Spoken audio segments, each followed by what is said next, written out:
দেখতে পাচ্ছ আমার একটা প্রবলেম হয়ে গেছে। মানে আমি এখানে এসেছিলাম দাদুর ঘেরিতে তোমার কি বলে জাল আর দাদুর প্যান্ট শার্টগুলো তুলতে। তাহলে অ্যাকচুয়ালি এসে ওই যে লোকগুলো আসতে দেখতে পাচ্ছ তোমরা, ওদেরকে এখন আমার পার করে দিয়ে আসতে হচ্ছে খাল অবধি, মানে নদী অবধি। কারণ কি ঘোড়াগুলো নাকি ঘোড়ার থেকে নাকি ওদের ভয় লাগে, তাই ঘোড়াটাকে আমি তাড়িয়ে তাড়িয়ে নিয়ে যাচ্ছি ওই পাশে। আর আমারই কাজ পড়েছে এখন, আর বলো না। দেখো দিনি এখন আমার পিছন পিছন ঘুরতে হবে,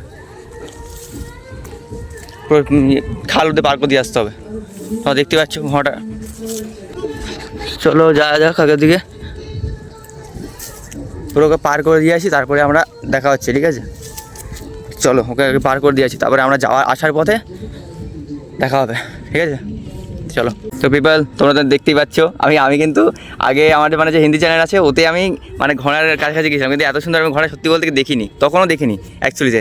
আর আজকে আমি তোমাদেরকে দেখাচ্ছি, দেখো মানে ওদেরকে তাড়াতে এসে, মানে ওদেরকে সাহায্য করতে এসে আমি এখানে তোমার জন্য একটা ঘোড়া দেখে ফেললাম।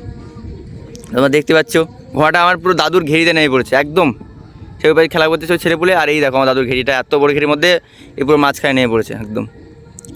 আর আমাদের বারবার ঘুরে ঘুরে তাকাচ্ছে, কিন্তু অ্যাকচুয়ালি কিন্তু এতটাও ভাও দিচ্ছে না আমাকে, বলছে সালে তুইকে কোন সা ভাও দেগা। তো চলো ওই ওকে আমি বেশি ওকে জ্বালাতন করবো না, নাহলে ওর উঠেছে কিন্তু আমাকে ওর কিন্তু মারার চেষ্টা করতে পারে। তো যাই হোক চলো, ওই লোকটা চলে গেছে, ওই সাইডটা চলে গেছে, ওই লাইনটাই। এখান থেকে গাছের এখানে দেখা যাবে না, এই দেখো রোডটা চলে যাচ্ছে ভিতর দিকে, তো দেখতেই পাচ্ছ। আর এই পাশে এই ঘোড়াটা আছে, মানে ওই পাশ থেকে এসছে। আর আমি যাবো এই লাইনটা যাবো আমি মেনলি। তোমরা বুঝতেই পারছো আমার যেতে হবে, অন্ধকার হয়ে আসছে। আর অলরেডি আমাকে ফোন করেছিল বাড়ি যাওয়ার জন্য, রয়েছে, দেরি করতে পারবো না। তো তোমরা দেখতেই পাচ্ছ ঘোড়াটা। So see you soon for new video.